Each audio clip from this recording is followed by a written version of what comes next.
Alright guys, in this video I'm going to be changing the shock oil out on the Kraton. So, if you haven't done this before, never changed shock oil, or just want to see how I do it, then this is the video for you. So, to take these shocks off, you just got a bolt up here, or nut up here, I already took that off.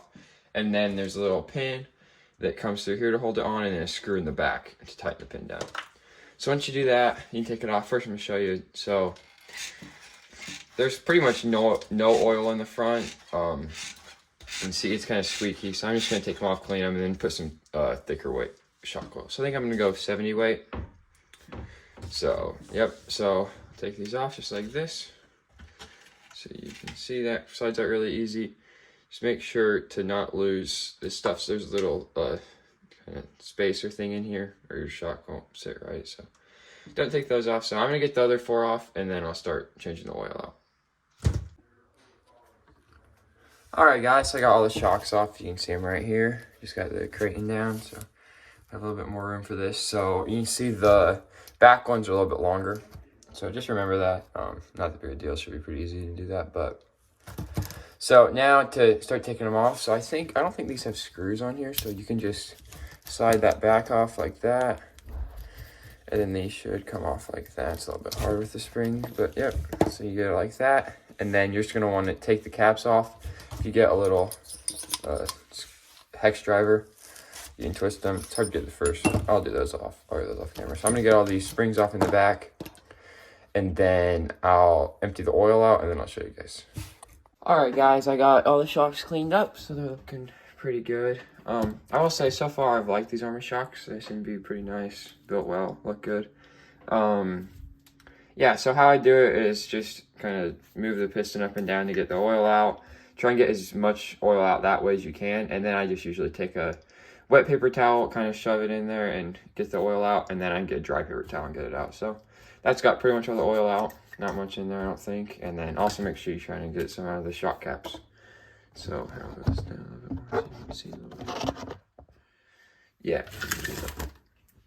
So now that we got that, I've got this nice stand. Came with the toolkit I've got. So you can see the toolkit back here. I'd recommend this for anyone that's looking for a toolkit. I think this is probably the best toolkit for if you're just getting into RC. So comes with all these tools right here.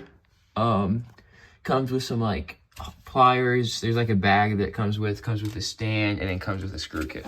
So I really like that. But anyway, so I've got this, and this has got these little holes in it for shocks. So you just put these in here once you put oil in them to let them dry. So that's what I'm gonna do. So I'm gonna put oil in them and then let them dry. I'll show you guys. Okay guys, so I've got everything in there. I've got all the oil in the shocks. So when you're doing that, just make sure once you put all the oil in to kind of move the shock shaft up and down a little bit to let it lube up your kind of seals in the bottom, and to get the air bubbles out. So you can see there aren't too many air bubbles, but you can still see some in there. So you just want to let it sit for a little bit, let those air bubbles come out. If you kind of tap on the side a little bit, that helps if you want. But yeah, so I'm gonna let these sit for a little bit, and then put the shock caps on. I'll show you guys that. Okay guys, it's been about 30 minutes. You probably don't have to wait that long, but got no air bubbles now. So see that looking pretty good. So how I like to do this is just get a little paper towel around your shock, because you might have a little bit of oil come out, and then grab a cap like this and just kind of loosely screw it on there. Make sure you get it on right. And then you just want to go slow, because there might be a little bit of oil coming out if you put a little bit too much. Oh yeah, you want to compress your shaft. I forgot to say that. So compress your shaft all the way. Then screw on slow. Let the oil come out. See, kind of coming out the back there a little bit. And then once you tighten all the way, you don't want your shock shaft to spring out. Or at least that's how I do it. So we'll see. So see, it's coming out. You don't have to go super tight, but wipe that all down. And then I'll show you how this is. So